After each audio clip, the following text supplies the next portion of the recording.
Hi, welcome to Chad's Silversmithing. Before we get too far into the video, if you would mind hitting the like button, that really helps to get my channel promoted, and I do appreciate that immensely. I also love it when people leave comments, so if you have a question, a suggestion for a video, you want to tell me how you do things, or if you have some constructive criticism, that's great too. Or even if you just want to say hi, feel free to leave a comment. So for today's project, I'm going to do kind of a stylized moth design, and this was actually kind of my wife's idea. She had this thought about intersecting half circles, and that's how it ended up developing into this. And so thanks to my wife for this. I'm going to use marquee shaped amethyst. It's about 15 by 7, I think, 15 by 7. And I think it should be pretty. We'll see. I've never done something like this. I've never actually done a moth, I don't think. So we'll give it a try and see how it goes. I wanted to thank some people. First, my patrons, who are my core group of supporters. I so appreciate what they've done for me. I love the community that they've built, and the financial contribution is keeps me able to do this kind of stuff. So I have a new one, Lynn K. Thank you for signing up. I appreciate your support. I think you'll find that that's a great group of people over there that you can access for help and or advice and or just want to share your stuff with them. So everybody's got great ideas over there, and it's fun to look at the different styles that everyone has. So the other group is my YouTube subscribers, and we just passed 19,100. That's amazing. Thank you so much for that. I really appreciate the nice comments, and I also appreciate the super thanks and the buy me a coffees. That really helps with the cost of silver going up again, so thanks for that. All right, well, let's give this a try and see how it goes. So this is one of my design idea sketchbooks that you can get on my merch store. They're a great little notebook for drawing up your designs. They have a little graph in the background. I find that useful because I'm not terribly good at drawing freehand, so it helps me to keep things a little more symmetrical. The thing I like about it is it gives me a record of things I've made, and so if I ever want to go back and do it again, I know how I did it. It's useful to have a guide if you want to go back and recreate something. Oh, the other thing about these, the newer ones have different important charts on the back. This one has a conversion chart between fractions of an inch to decimals to millimeters. I find it useful since I've mostly changed over to using the metric system, and I was brought up using the other kind. So,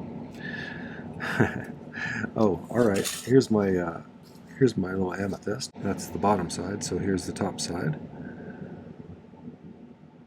It's a pretty little stone. Like I said, it's about 15 by 7. These ones aren't very precisely calibrated, this batch I have. So sometimes they're slightly bigger or slightly smaller than that. So here's what we're going to do. It's going to be centered in this. I was thinking I'd use 3/16 inch fine silver bezel strip in 28 gauge, which ends up being 4.76 millimeters by 0.33 millimeters thick. And I may file that down a little bit depending upon where the stone falls. I'm going to create a little step bezel on the inside using 18 gauge round wire, probably 2 layers of it to lift it up high enough to get the pavilion so it's not pointing out the back. And this little border around it that makes it look like a football is I'm going to use 12 gauge square wire to make that. And then the rest of it I think I'm going to make out of 14 gauge square. This will be maybe 16 gauge round wire. And I'm just going to make kind of a sandwich bail that has a little bar down here and maybe a piece of vertical sheet in there with 2 slices like that, so a chain can run through here and the ring can go through that, if that makes sense. If you haven't seen how to do those sandwich bails, I have a video on that, so I'll put a link up there for you. Alright, so let's make a bezel for this first, and then we'll move on from there. If you haven't been to my channel before, I use hard silver sheet solder for almost everything. I do occasionally use some of these paste solders that Pepe Tools kindly sent me.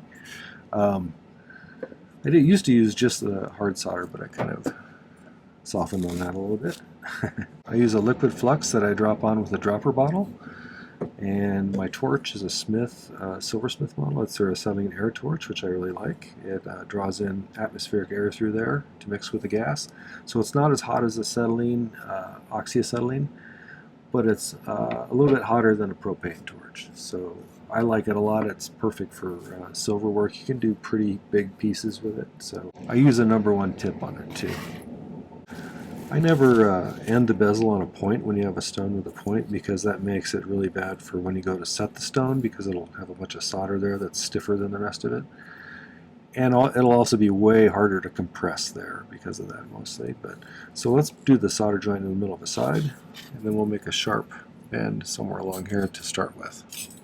I apologize, my words are not coming very well today.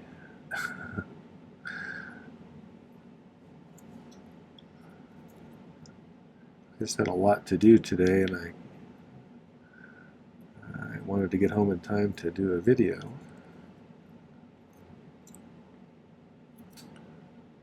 And so sometimes I get flustered, and then I feel a little rushed, and then I start to lose my ability to explain things.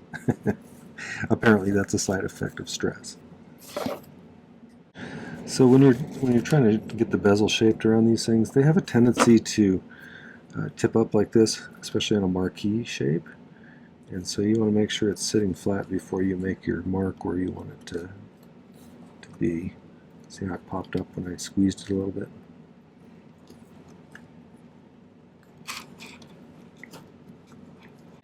And I'm guessing I don't have it perfectly tight in the middle, so I'm going to compensate just a little bit. I normally would mark it a little beyond where they meet, but since I have a little extra space in there, I think I'm going to mark it right where they meet. I leave that little extra bit for filing the second side.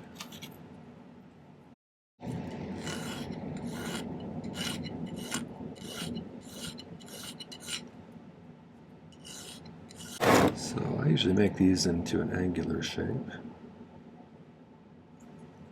It makes them easier to solder, for me anyway.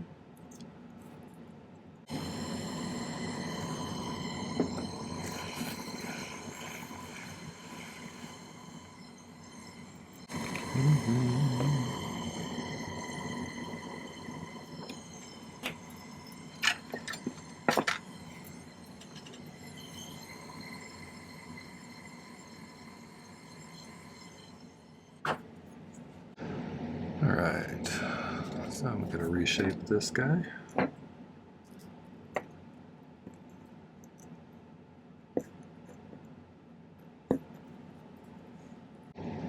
have to be a little careful when you're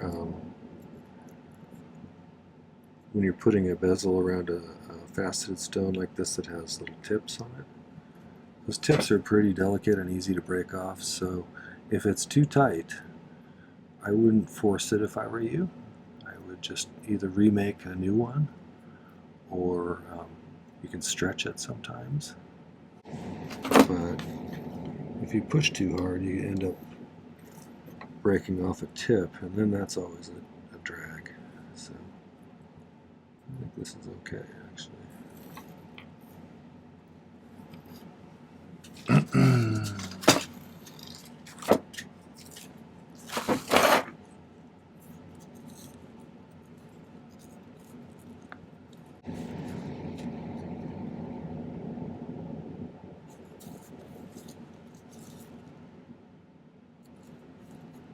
Well, I think it's within the size range where I feel comfortable with using it. Okay, I'm going to make a little step out of some 18 gauge round wire, so let me find a little bit of that. So I think what I'll do is I'll file a notch partway through diagonally, so I can bend it sharply on one end, and then we can file the ends the other way when we get it just to the right size. Then we'll see if we can get it fitted in there. That's my plan anyway.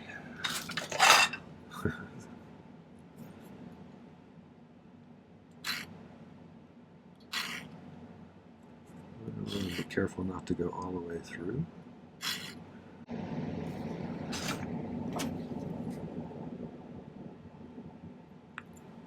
I usually kind of grab it like this down further along. Just let the wire kind of bend itself. using the tension of the metal, sort of, and leverage. I didn't do that one as well.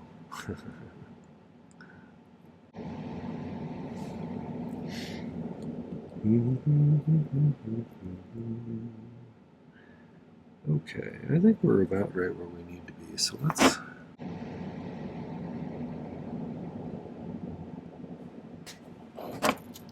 see where we're at.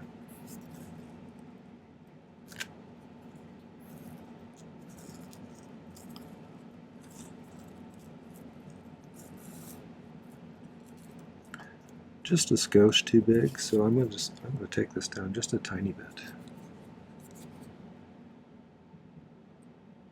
It's always easier to cut it too big and then take little bits off until you fit nice than it is to have to add stuff back in.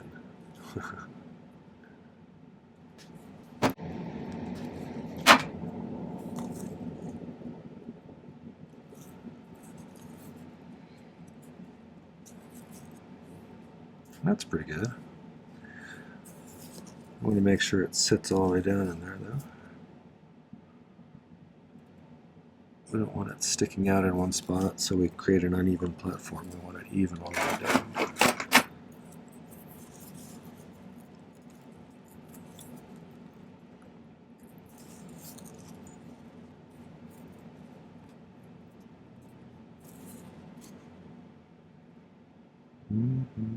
Okay, I'm going to make a second one.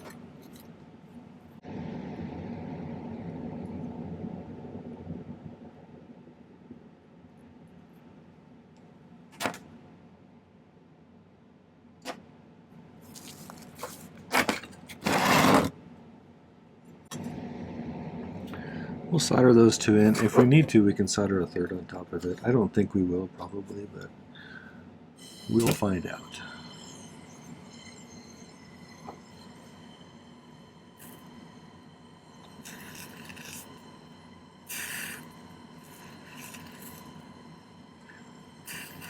A different way that we could have done this is I could have cut a piece of sheet out that was marquee shaped, that was slightly bigger, say 18 or 16 gauge, and soldered this bezel on top of that and then sawed out the inside. That would work as well. I'm just going to not be able to pick up this piece of solder for some reason. Or that one. Or that other one guy I just had. That worked pretty well.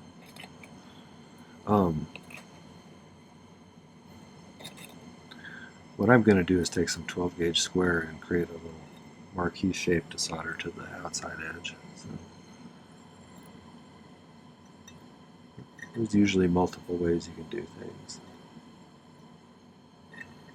I kind of wanted the little wings on this guy to have a slightly different height than the border that goes around the body, so it would kind of separate them. That was my thinking anyway. Okay, let's take a look and see how that is.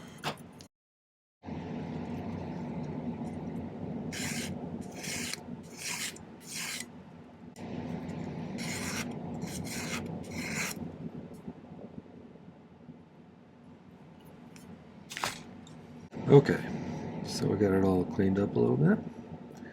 Now, we're going to try the stone in there and see how it sits.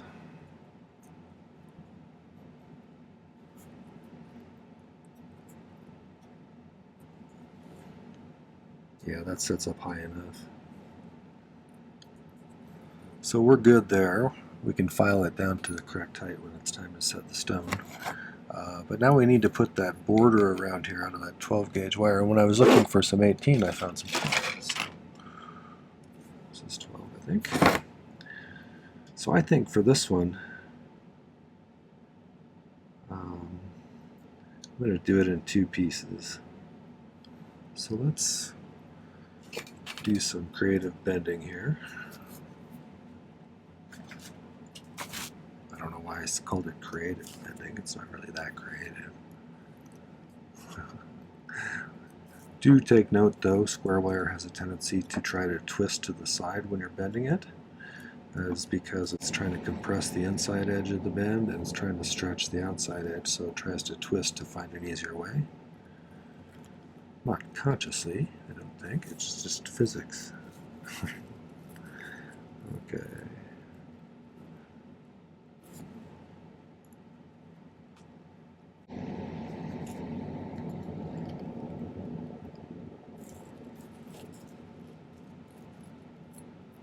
Let's snip off this end here. Give that a little bit of a file.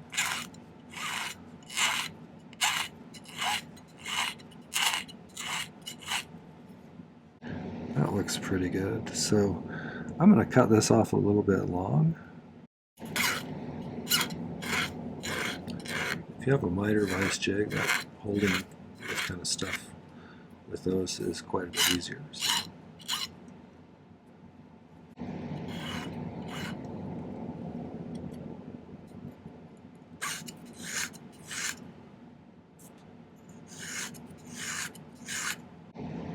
Let's see where we're at here.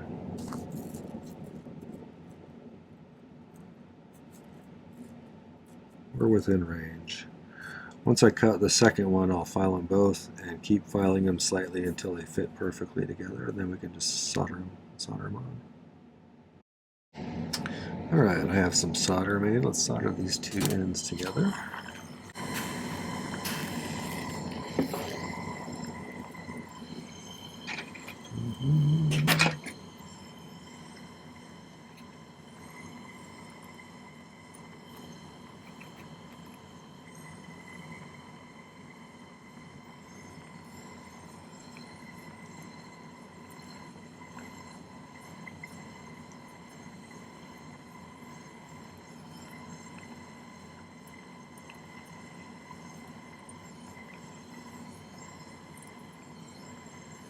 I didn't have those evenly heated, so I'm going to do what's called pick soldering. Pick up a little ball of solder here, heat them both up to temperature. I just didn't have the solder touching both sides, and I didn't quite get them to the same temperature at the same time. So let that be a lesson to you. Oh, if you're interested in learning how to pick solder, I have a pretty good video about that up there. Okay, so a couple of things you can do to get it in. I deliberately did it pretty snug, because if you don't have a nice tight seam on either side when you go to solder this in, sometimes you'll have gaps there, and that's, you know, embarrassing. Nobody wants gaps next to their bezel. And so you can either you know, file the inside of this slightly, even at a little bit of a taper like that, or you can take the bottom of the bezel. We have enough to work with here where I can slightly taper it in like this. And this only works if you have a pretty close fit, though.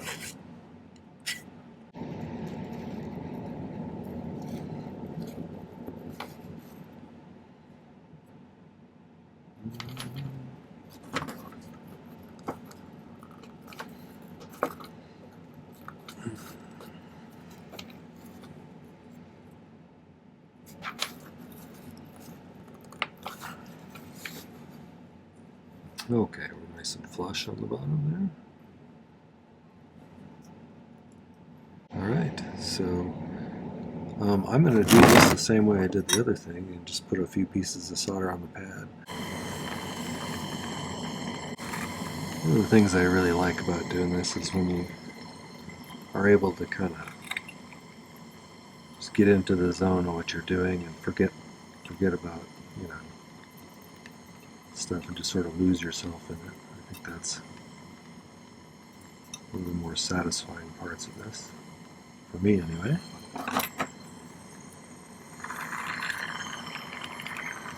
Just kind of being able to focus on what you're doing and problem solve.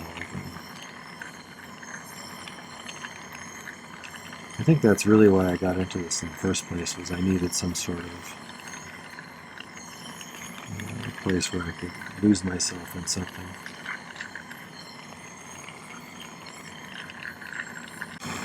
Okay, now, just to make sure I don't have any gaps, I'm going to pick a little bit from the top too.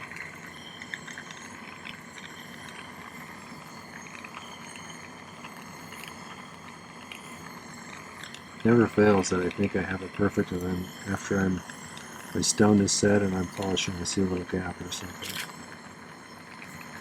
You only notice it after you're almost done, when it's too late to fix it. That seems to be a universal law.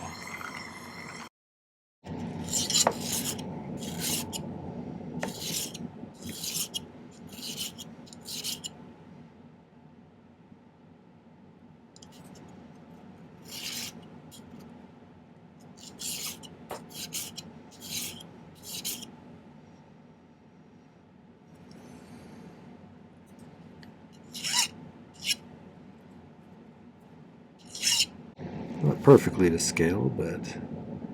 So I think next, let's make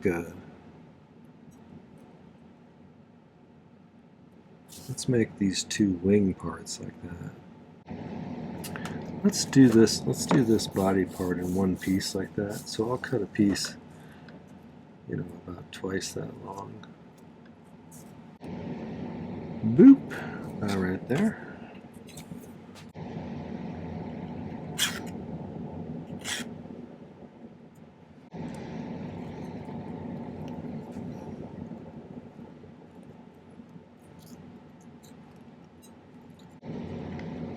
I think I like the little cavity in there if you leave it like that. That's pretty cool. So I think I'm going to leave it like that. So we need to solder this closed and then cut it off to the right length, and then I'm going to solder a piece sticking straight out from the bottom there. And we'll just bend it in and solder it in. Then I'll start piecing together the last pieces.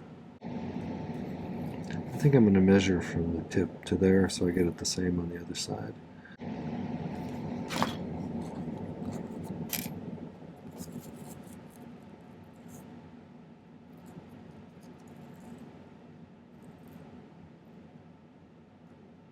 That's pretty good, I think.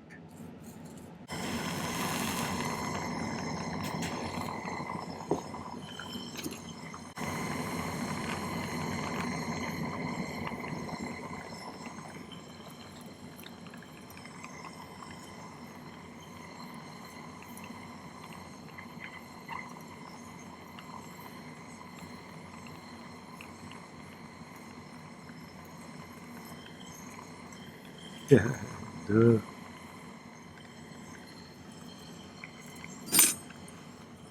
Try and fix something that's almost right, and then you mess it up worse.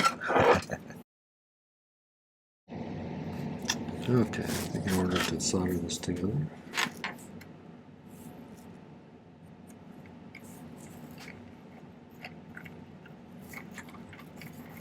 stop it.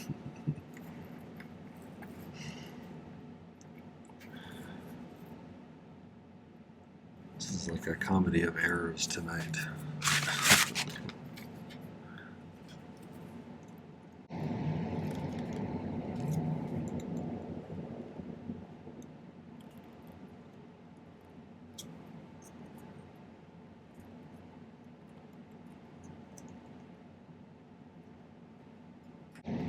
I think let's solder that on there like that.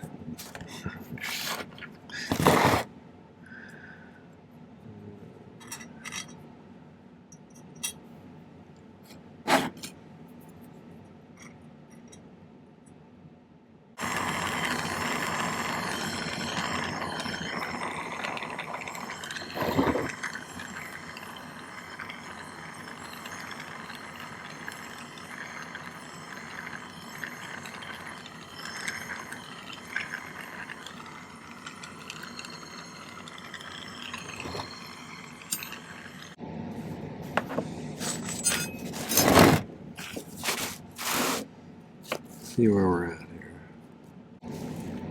We're getting pretty close.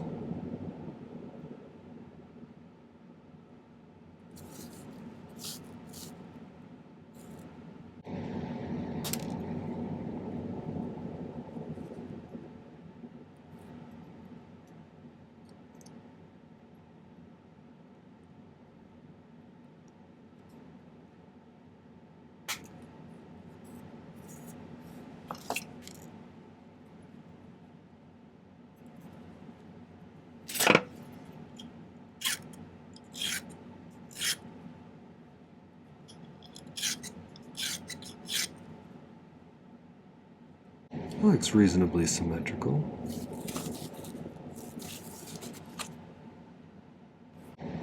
Alright, I'm going to solder that now. Solder if you're across the Atlantic Ocean, as I have been informed by some of my UK friends over there.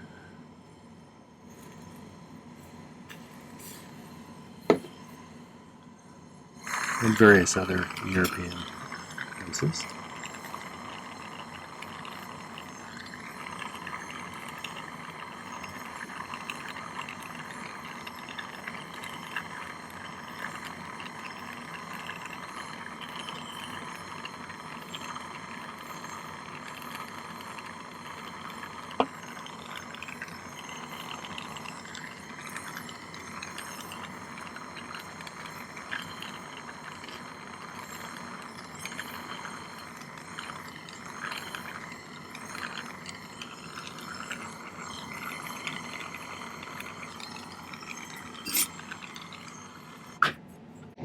Okay, so I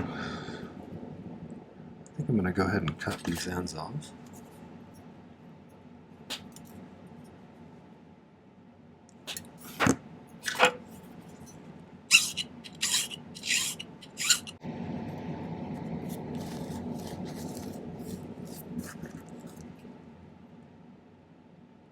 That's pretty close. So now that we got the black marker there, so we get it where we want it to go, let's actually make a mark where I want it to be. So about right there.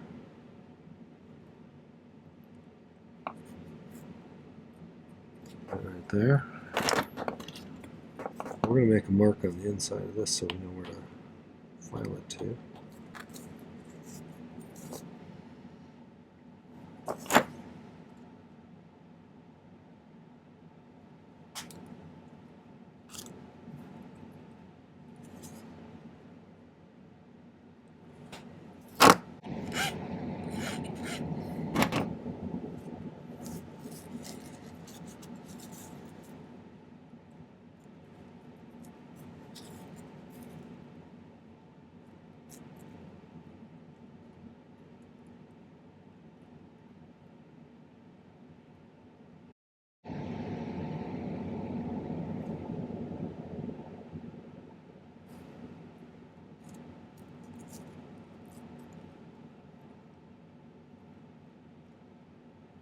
It's close, a little bit more.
Alright, I saw some 16 gauge round here. So a little jump ring.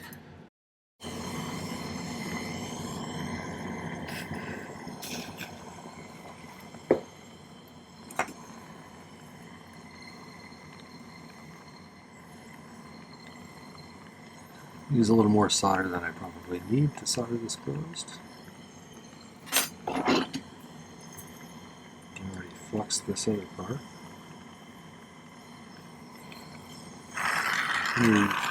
Heating things to solder together that have disparaging masses like this, or disparate masses I should say, not disparaging masses. This one's got a lot more mass than this one does. I told you my words weren't working. You got to heat the bigger piece more often and longer than the other piece to get that solder to flow if you really want it to stick nicely to it. If this one reaches temperature, which it's much easier to get that one up to temperature than this one is because it's so much more massive, the solder will flow over that area and it'll stick well to the ring, but it'll produce what's called a cold solder joint, which when you put any kind of pressure on that, it'll just pop off of the bigger piece because it didn't really solder to it. So it just kind of looks like it did. Okay, so I'm going to make the little sandwich bail off camera.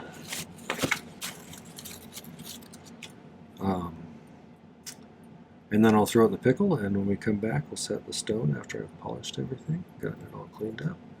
And I think that's going to be pretty.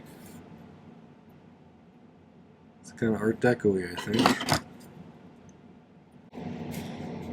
Alright, be back in a bit.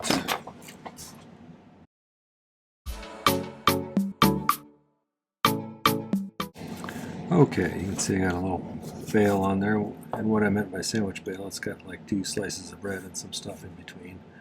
I don't know why I decided to call them that, but I filed my bezel down to an appropriate height for this particular stone, and I did a little pre-pushing to make sure it wouldn't move around too much. And now we're going to just, and I do this differently than a lot of people. I use the side of my chain nose pliers, which I've kind of polished up a little bit, as a bezel pusher. And something that I do once in a while when I have really sharp corners like this,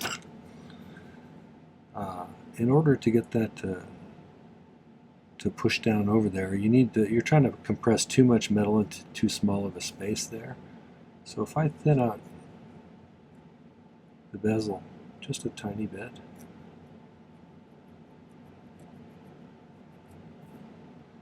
sometimes that gives me just enough,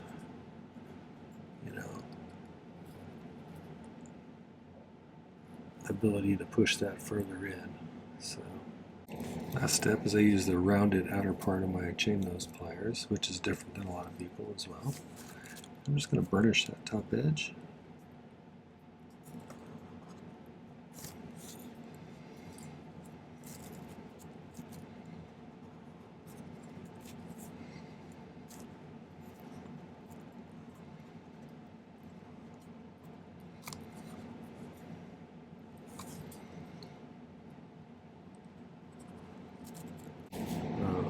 And the very top of the bezel needs a little bit of cleanup after doing that. But then I think we'll have a pretty nice piece. That's kind of what I was shooting for. So I like it. It turned out pretty Art Deco-y to me. So I'll get some better pictures and put them at the end. So that was the stylized moth pendant. I hope you enjoyed that. If you did, make sure to hit the like button before you go. And I would love it if you would take a moment and go check out my main channel page. I have over 450 videos now. I've been doing 3 per week for about 3 years. And I think there's almost certainly something else you'll find over there that might be interesting to you. So check it out. And of course, subscribe to my channel. I'd love to have you as a subscriber. And don't forget to hit the video description down below as well, because there's some important links there. If you want to check out and get my ebook, which I just finished for 2024, which includes tutorial guide for each of my tutorials from last year. It's a great resource, and it includes links right to the video as well as additional information about those projects. So The other links are, there's a link to my Patreon if you want to check out that community and find out a little bit more about that. And there's a link to my merch store if you want to get yourself one of those nice design idea books that I find invaluable in keeping my previous project sketches in. So thanks for watching today. Take care. Happy silversmithing.